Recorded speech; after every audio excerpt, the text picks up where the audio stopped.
I mean, our mild sauce has made an old woman cry at the farmer's market.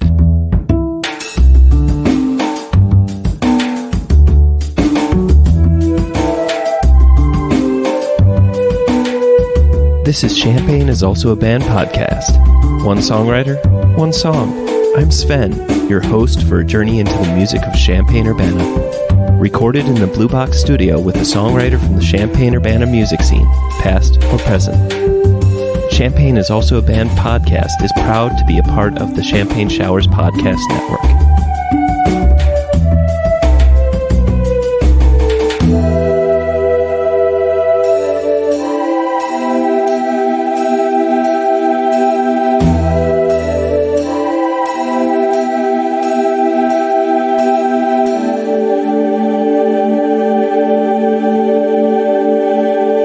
Welcome to Champagne is Also a Band podcast. Today, I have Doug and Ian, and you may know Doug and Ian from the Weird Meat Boys. Doug plays in a band you might have heard of called Snacked Out, and Ian plays the oboe.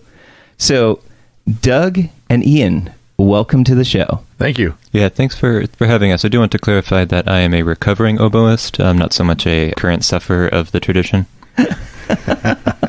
Today we're going to be talking about, I guess you could say, the Weird Meat Boys evolution into creating a venue for Champaign-Urbana. Let's just rewind a little bit and say, where did this all begin? Like, you started off with sauces? Yeah, sauce was the first thing. Well, the food blog. Right, yeah. The blog was the first thing.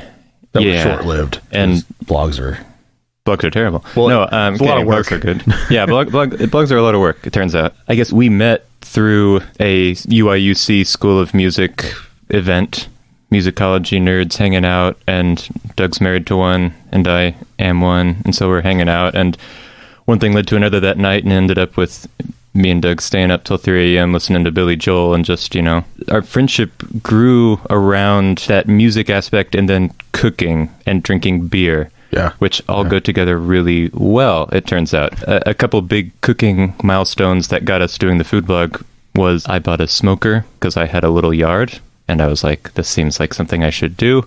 I'm from Texas. I should build a smoker. My wife insisted that the very first thing we smoke on the smoker had to be brisket because we're from Texas. And I was like, well, that seems difficult and like it'll take a long time. And so I said, hey, Doug, do you want to show up at 5 a.m. at my place and drink beer for 12 hours? And he said, yes. Yeah. And so that was that. And it was literally a 16-hour day where we just sat in the yard and just drank beer and just hung out. And that was very early on in the friendship. And that kind of like solidified, I was like, hey, I like hanging out with this guy. Let's do this some more. Right before the pandemic hit, I had a class I was taking in the School of Music with Doug's wife. It was a really difficult class, I guess, compared to other ones. And so we, after every class, would go back to my house and just make ridiculous amounts of awesome food and then drink ridiculous amounts of very cheap beer. That was a real bonding thing. So when the pandemic hit and we were separated, I ended up having to spend most of it down in Texas with family due to traveling where we were at the time. We missed the cooking together. And so we started a blog so we could cook together and share our experiences via the interwebs. How did the element of making sauces, because like, is that really where it began? I remember they were still in Texas. We both made hot sauces before they were in Texas for the pandemic. You guys were over in Bulgaria, pandemic hit, and then they quarantined in Texas on her family's farm instead of coming back to Illinois, but they sublet their house out, so they had to go to somewhere. And we both made hot sauces before, and I shot him a message saying, it doesn't look like it's very hard to get into the food game doing hot sauce. You just need a commissary kitchen. That's pretty much how it started, and we were working on the hot sauce business before you guys even got back. It was never about the hot sauce. Hot sauce is something we enjoy. We enjoyed doing, hot sauce challenges or whatever, or playing around with it, putting it on everything. But what we liked was cooking and food and cooking for people. And so it was really just about, this is probably the easiest foot in the door for anything. We also didn't know if we'd be staying in the area. Of the two couples, 3/4 were actively pursuing terminal degrees. that would, put them needing to leave. So we just didn't know what was going to happen. And we wanted something that could travel if we needed to uproot and go somewhere else. And hot sauce is something that could easily do that. You could always have the online store. So it just sort of made sense to start there. It was always a stepping stone. Yeah, it was never the end game. We love making it. What we really wanted to get our foot in the door with the food world. And it was the cheapest, most affordable way for two working class people to get into that kind of world. That started the whole journey, and it moved quick. It seems like it. I heard about the sauce, and then all of a sudden I heard about the truck. Yeah. So what was the jump from the sauce to the truck? So I was working at a brewery. The owner had a food truck that he was not using because he didn't have any employees to work it. He mentioned, he's like, hey, if you guys ever want to use the truck, just put gas in it and fill it with propane and you're fine. And that was it. It happened very quickly. And part of the reason was because at this point we were really, in the middle of the hot sauce game, first summer at the farmer's market, pushing stuff and trying to generate social media content. And so, of course, we're cooking a bunch, cooking with the hot sauces, finding ways to do it, and going as nuts as we could, showcasing our creativity in the kitchen with the sauces. And so he saw that and was like, hey, that looks like you guys have some ideas. You can try to make some money. This was mid 2020 at this point, or was this already in 2021 that you started the truck? August of 2021 was when we did the food truck. Yes. It was only a few weeks. I mean, what, maybe 2 months? Maybe 2 months of the food truck. Yeah, it was not long. And then I think the truck started having issues. I think that's one of the main reasons why we stopped. Yeah. It was very short-lived. When we stopped doing the truck, we were at the farmer's market on a Tuesday. It was like a week after we stopped doing the truck. And Ian and I were discussing the same day, we should start looking into some place to rent. And then Samir, the owner of Collective Pour, came out 5 minutes later, said, would you want to use my kitchen to cook? Everything seemed to fall into place. Each time we needed something, it happened. While the food truck thing happened, because we had access to a food truck, we caught the attention of some people at the Land Connection, who runs the Tuesday market and Champaign and everything. So they knew us, and they were like, hey, we have this chef's competition. Do you guys want to do it? We don't have many people because it's coming out of the pandemic. And we're like, well, I don't know if we'd call ourselves chefs. However, yes, we will go and mess around with this. So, I mean, we had all these opportunities just kept happening to us. I'm just curious, neither of you have had, should you say, formal training in terms of cooking, but this has just been easily, you could say that this was originally a passion project for you, right? You loved cooking. Yeah. So my wife and I were going to go to Bulgaria to meet up with Ian and his wife, and that's where I was actually going to propose. We were literally leaving the same week that they shut down all international flights. So all the money we saved for the trip, I went to the grocery store and just bought a bunch of stuff and just started cooking like crazy. I mean, I've always cooked and I've always loved cooking, but I started taking it more seriously. I was laid off from my job, so it was 6 months of me just cooking as much as I can. I guess I missed the point at which the name Weird Meat Boys came in. It does also, I think, speak to the ambitions of the company, because calling a hot sauce company Weird Meat Boys is a silly move. We obviously had bigger plans beyond that. The number of times we got asked at the farmer's market, do any of your sauces not have meat in them? And we said it would be very illegal to put meat in any of these sauces. So early on, pretty soon after that very first brisket smoke, we got super serious about barbecue stuff and, watched all the videos we could, read all the stuff, and would have these intense debates, not with each other, but just with against the world about people doing things wrong and how you should do stuff. And one of these times that we were getting a little too rowdy and loud with it, one of our friends, we were out at a bar, and she turns and said, you were just a couple of weird meat boys. When it was time to come up with the business name, we're like, whatever. That's we were slightly obsessed with it, not the name, but whenever we had these discussions or debates or whatever you want to call them, we would be hanging out with friends, and it's the two of us just going, and people are around us are getting bored. We're just so focused on how is the next time we cook, how can we make it better. You were at Collective Pour for I'm going to be totally wrong, at least a year, right? Or no? We're just shy. Oh, just shy of a year? Okay. So next weekend is our last weekend there, but we started February 11th. Yeah. A couple months shy of a year. I feel like in one hand at Collective Pour, you offered something that is very I want to say standard bar fare. Right. The burger. Yeah. Mm-hmm. Smash burgers. But you've offered some very disparate items that I feel like most people would be like, what? That doesn't go with a bar. But is the idea, let's just explore everything? Or is it, I don't know. That was my impression, is that it doesn't really matter what food you make. It's just you want to make the best food you can. I think that's it. And also, I've told Ian this, I get really bored of cooking the same things over and over again. We've always had our staples. We've always had like the smash burger, at least one iteration of it, if not a few different varieties. I just get bored of cooking the same stuff. Let's do a random special once a week.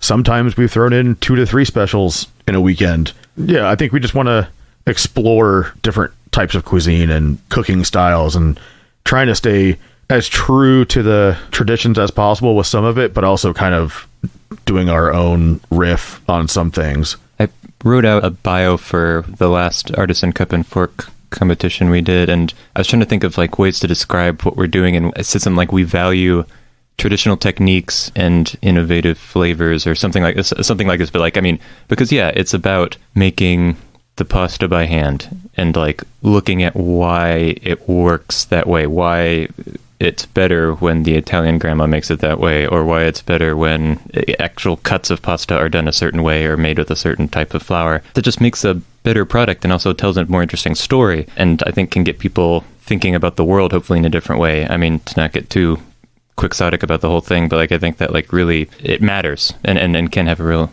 impact on it. And I also think that what we've done at Collective Pour speaks to, once again, our ambitions for what we want to do. Naming our company the Weird Meat Boys, and then the kind of flavors we put out with the hot sauce has always been sort of out there. And then at Collective Pour, trying to push the boundaries of the box, because everything we made had to come out in a box.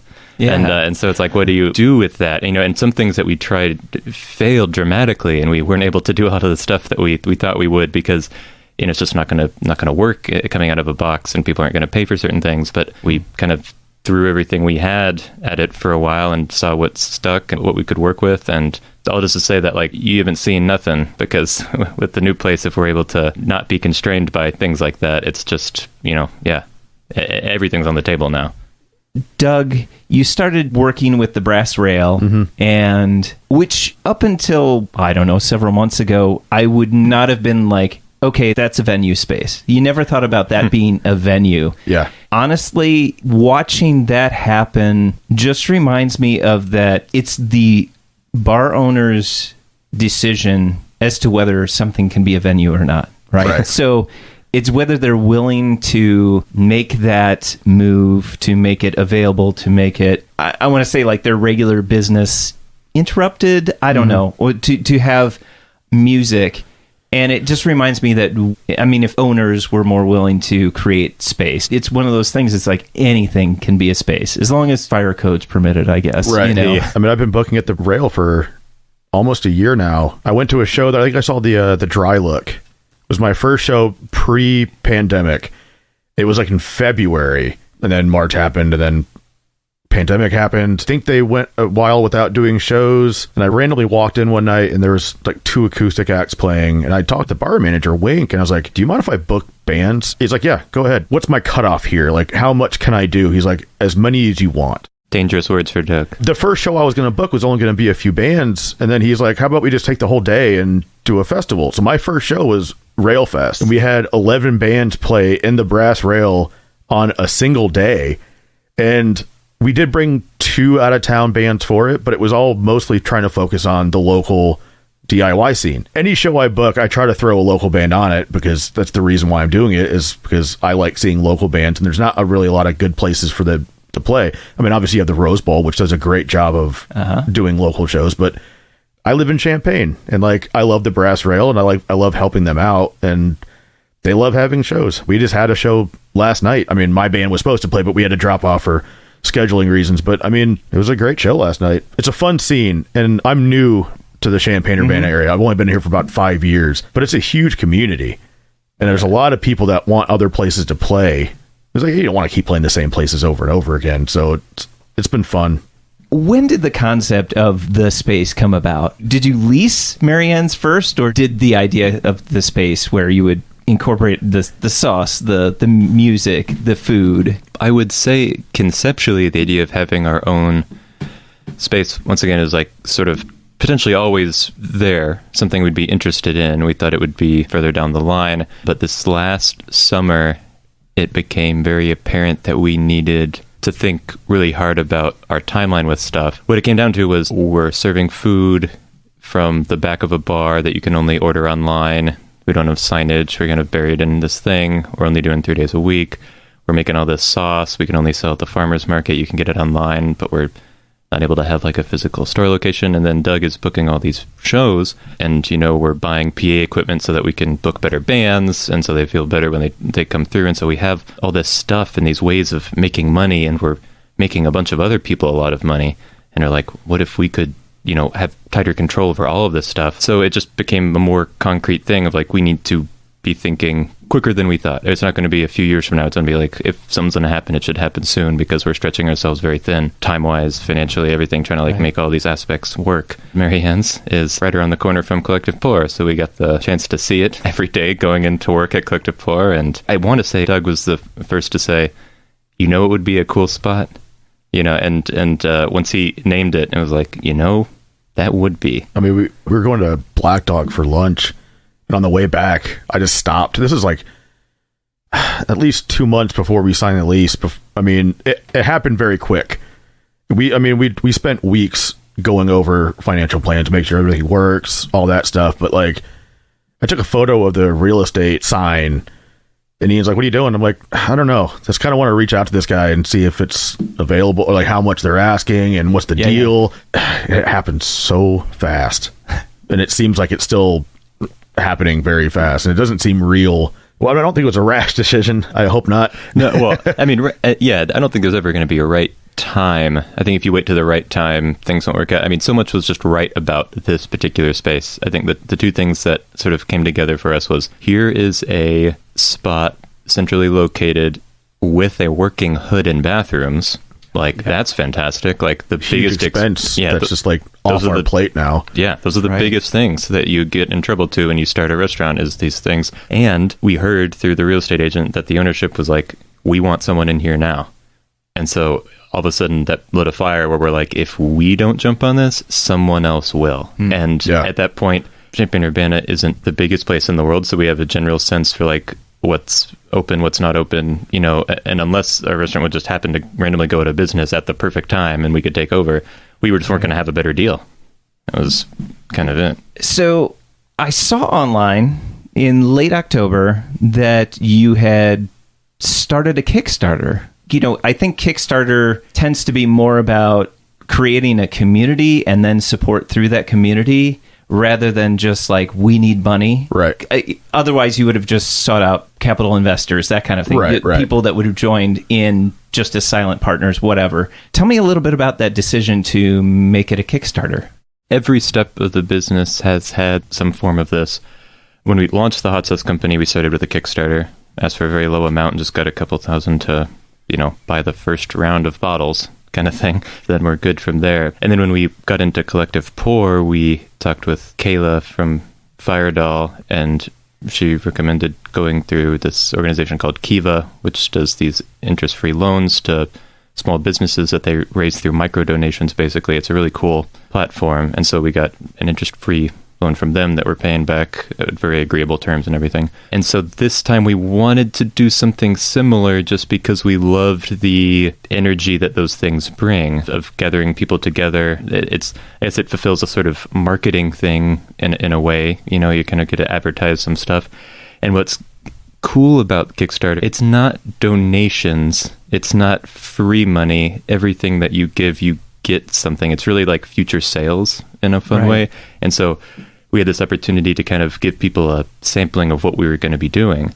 And so by, buying in now, you can get some future show tickets, future burgers, also get on the list to be one of the first people to experience our tasting menu that we're going to be exploring, doing some really intense cooking. And we wanted to, I guess, offer this to people ahead of time instead of waiting until doors open to do that, and build some of that. And also through something like you can join the Space Club is another thing, which will be a kind of a membership where you get access to things other people won't. We'll throw parties for the Space Club. You'll get gift baskets throughout the year, but then also when sauces come out or specials come out, we'll offer it to Space Club members first, trying to build this community around what we want to do, people who buy into the vision early on. That helped us a lot with the hot sauce, and we figured it could help us with this. The only reason we're still here is because people in this community like what we do.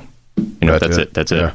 And so we want to give those opportunities for people to continue to buy into what we're doing and not seek out capital investors. What we want is community supported people local that we know who we're dealing with. I've been in that Marianne's. I'm thinking about the footprint there. How are you envisioning a stage, a cook surface, a store, and seating? How are you envisioning that rolling out? I did a tour of the space without Ian. He was doing some school stuff, or for some reason he couldn't make it. So I contacted the real estate agent. I was like, hey, can I get in this place just to kind of look around? And it's a very interesting setup how they have it, but we have some cool ideas for how it's going to go down. There's going to be a long bar that wraps, so like we'll be cooking in front of people. I love the open kitchen style. Right now, I'm so disconnected from our community at Collective Pour because I'm in the back cooking. Ian is also cooking, but he brings the food out to the little bookshelf and they pick it up, and he'll go walk around and like ask people how they're doing. I'm just so far in the back, I don't get to have that, and I really enjoy that. But yeah, we're gonna have a long bar where you can sit there, watch us cook, shoot the shit. But when you first walk in, that little thing to the left is gonna be like a lounge area, be a hot sauce tasting room. We'll have a record shop. I really want to focus on like selling like local bands merch. We'll have like a little small library, kind of make it like a cool little area to hang out in. And then the very back, right next to where the bathrooms are, there's just enough room to do like a little DIY floor level show. I think there are plans to do like a small riser for bands. For right now, I think we're just going to do floor level. It's funny, the way that you're talking about it, it reminds me so much kind of the layout of the Iron Post. You know how, I mean, because you even have to walk for the bathrooms by the stage. Yep. When you say cooking in front of people and there's a bar, would this be you have your back to the people while you're cooking? Yeah. Okay, because I was picturing the original Marianne's Diner layout with the grills and that kind of thing. So, and I was also like, you already mentioned there's a hood, so you can't move the hood. Yeah, right. Probably not a good way to do that. I think that's going to be awesome. And I was curious that whether you were going to use that cutaway place as the stage area, but that's just me. That was actually our first idea for the stage area, but there's a wall there that kind of makes it a very awkward shape. I was looking at it, it's a load bearing wall, so it's not like I can take that wall away. That's originally where I wanted the stage to be, because it would be a perfect spot out of the way. Once we started looking at it, we kind of figured it would cause a bottleneck when you're first walking in, because you're the front door, then you have like the stage area. But this way you can still get in, you can still wait, go to the lounge area, you get food, and then there's also going to be like a row of tables against the windows. But then you have the stage in the very back, so it doesn't cause the chaos that I originally wanted it there, because I was like, that's a cool spot. If you're walking by, you're going to be like, oh, there's bands playing. What is it about food and music that just kind of go together?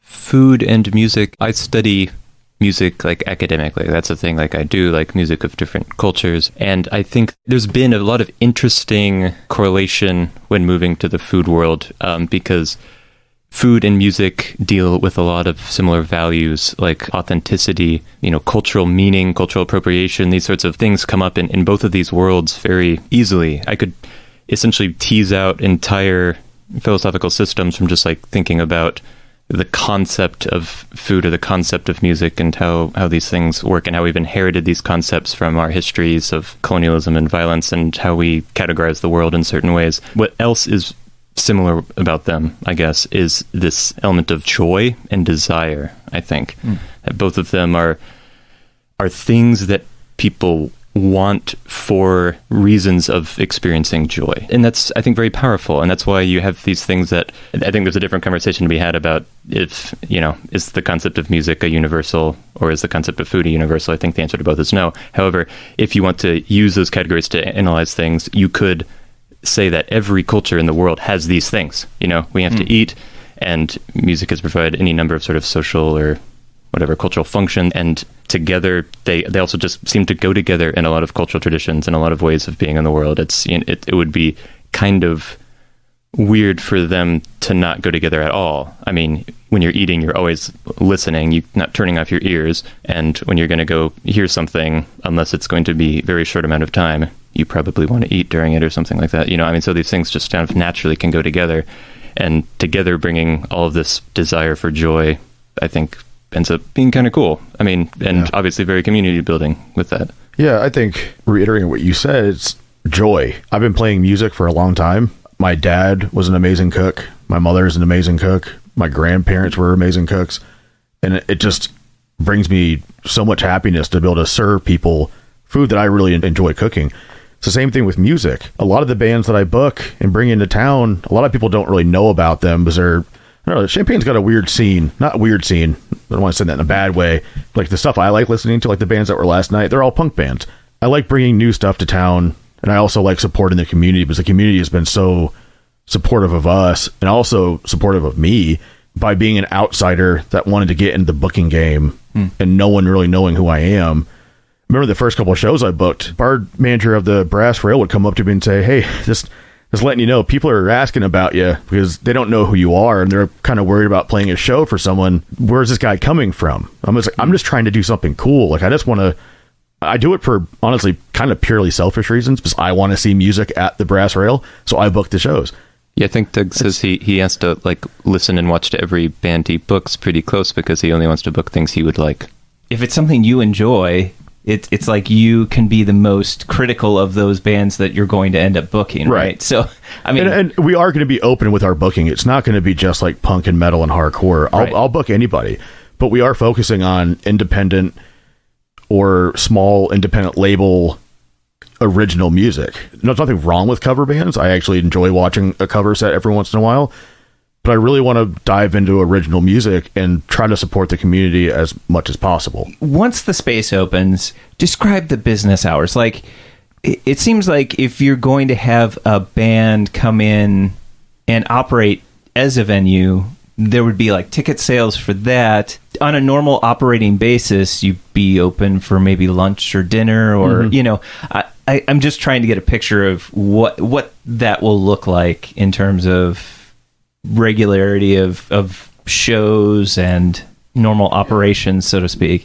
We are going to be open for lunch and dinner 5 days a week. We're still trying to work on what days we're going to be open. Show booking, I think we discussed maybe 4 to 5 shows a month. Try to do it pretty actively. If there's more interest in doing shows more often and it works out where it's not too much of a hindrance on the cooking side, because I'm also the sound guy. So like we do have an employee, a couple guys that are going to be helping us out in the kitchen so I can step away to fulfill that role.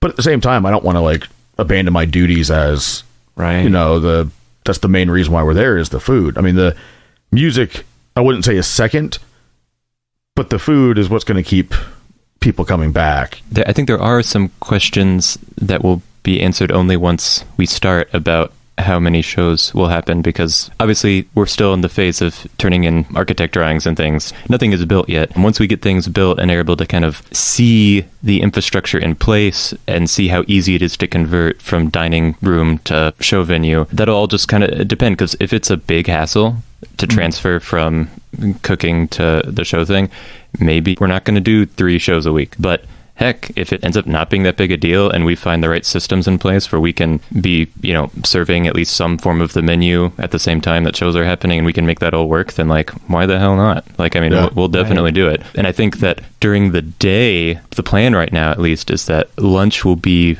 closer to our menu right now at Collective Pour of burger heavy kind of thing. So you come in for a quick bite for lunch. You'd have someone on the flat top cooking out the burgers, people probably browsing hot sauce and stuff. But while that lunch stuff is happening, there's going to be someone in the back prepping for the dinner, which will be more ambitious. That's where we're going to kind of bring out the big guns with the culinary stuff and try to turn some heads with what we're doing. And so that will be not just burgers, although you will be able to get a burger too. We're not going to stop the burger. People like burgers. When it's not necessarily operating as a venue or as a dining room, do you have any anticipation of maybe having some acoustic show playing at some time. The only reason I say that is usually when it's like a solo act or something like that, usually you can step away from the soundboard. It's usually like set it and forget it, because with acoustic instruments, you tend to not have the huge dynamic that you might have with full drums and electric instruments, etc. Right. So, because a jazz brunch would be cool. Honestly, I love those kind of things. That is one thing we do plan on doing as a brunch, and that would be kind of cool. Yeah. I never even thought about that. Yeah, I think we at one point had said the words jazz brunch in the same sentence when we were talking about stuff, but then we just completely forgot it. We've been to places where that's a thing. I think the music thing so far for us, we've been so, I guess, focused on just trying to get a space for the big groups finally that, that won't fit in the brass rail. And it's like, oh, this is going to be great for this stuff. But like, yeah, I don't know why we wouldn't just also always have people coming in to do acoustic stuff. Like, I mean, it could end up being an every night. I mean, that could be an every night thing where it's like, if there's not a big band playing, there is some person there doing something. So I'm really excited to see that. Do you know what your timeline is for everything? There's no date, but I think we're hopeful for January, but also trying to be realistic. So it's probably going to be February. We're still so early into the process. Luckily, we're turning in health department paperwork this week. They have to have the final say on the bar layout and our processes. And if they say yes, then in 30 days, we could be building the bar, training staff, and getting open. It's just, there's a lot of moving pieces that are still kind of also applying for a liquor license and all the fun stuff that goes into the business side of it that, has to be done, but it's just a lot. It's a lot. And maybe they go over all this stuff in business school. I don't know. I always hated business and think it's a very silly thing. And it still feels like a very silly thing to me as someone of more of an anarchist-leaning sort of political vibe. I am constantly baffled and disheartened that we've built a society like this where we have so much bureaucratic paperwork that goes into very simple things. I'm not saying there's not reasons for a lot of them. I am saying that it doesn't feel like everything is exactly as it should be, though. And so I think it's sort of the opening date question is like, how will all of this shake down? We don't think what we're wanting to do will be very complicated, but so we just have to get yeses from the right people. I have like two rapid fire questions for both of you that kind of popped in. Ian, what is the favorite sauce that Weird Meat Boys makes? Favorite to taste or favorite to make actively? Oh, crud. How about both? If we're finding that fine line between the two, it's the barbecue sauce. It is not that bad to make and freaking delicious. Yeah, for a number of reasons, it hits both marks for me. Absolutely. And Doug? Rail sauce. The sauce that we make for the brass rail. Not just because I love the brass rail and I'm obsessed with that place. I think that sauce is just really good. It is, and really everyone good. That's had it they've always said that's the best sauce we make. I like to change my answer. The rail sauce is much easier to make. Yeah, I like that one. In the time that you've been making food for other people, what was the most surprising thing to you once you began making food for people? My answer, I guess, will be two parts, if that's okay for even a rapid fire thing. Sure. I have been surprised with how people consistently like our burgers. I can count on one hand the number of people who have anything bad to say about it. Like, and it's really remarkable that people's tastes seem to be sort of in line in a certain way, that like beef with a char in this way like is just like good. Like people don't like dislike this thing. It's I expected people to have more things to say, but in general it's just like this solid consistent response, which varies dramatically from the hot sauce side, where there is no such thing as standardizing heat levels is something that we've come to understand, that like it is just ridiculous how all over the place it is. I mean, our mild sauce has made an old woman cry at the farmer's market, but then like other people don't taste anything. I mean, it's just odd to me. In the juxtaposition of those two things, I guess, is what was so surprising. Right. Doug, that question on you. Everywhere that pops up, there's a name associated to it. One, the repeat orders that we get, but also people that don't stick to the same thing that they order every time. So you'll see a name that they constantly order maybe once a month, twice a month, or once a week, but it's never the same order. Huh. And I like seeing people change it up. Yeah. Because like me, I'm a creature of habit. I go to a restaurant, I usually get the same thing because I know it's good. If I stray from that path and I end up not liking it as much as the other thing that I always get, then I'll be disappointed. But there's people that come in and try everything. I mean, there's been guys that come in a couple weeks ago. One of our friends came in and ordered ramen, a sandwich, and nuggets, and we're like, going to a party? He's like, no, I'm just gonna eat this here. Like, I like seeing the variety. People like to change things up. I think that's kind of cool. For the listeners, I'll be posting the Kickstarter link on the show notes, so I hope that you take an opportunity to look at all the different tiers, and there's some really nice ones in there. There's so many choices out there that I'm sure you'll find one that will fit you just right, and I'm pretty sure that Weird Meat Boys will agree that no amount is too small, no amount is too big. So feel free to give and get rewards for supporting the Weird Meat Boys. Doug and Ian, thank you for coming on the show and talking about Weird Meat Boys, the space, your hot sauces, and generally just where you come from. So thank you so much for sharing your vision. It's fun. Yeah, thanks for having us out, and thanks for showing us the miniature donkeys earlier. That was really fun. Yeah, those are cool.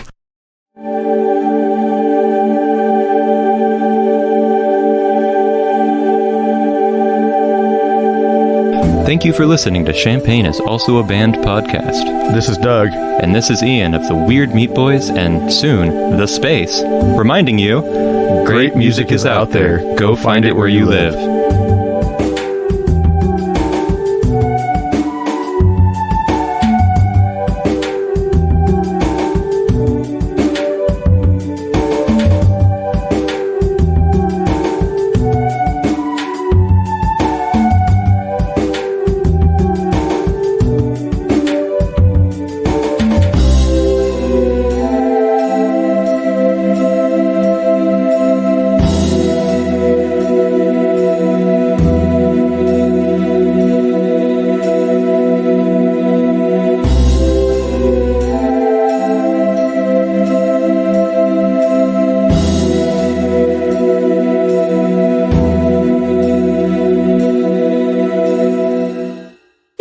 That's a wrap. Champagne is also a band.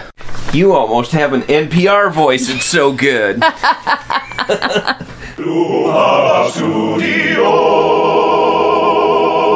South Peter on the inside.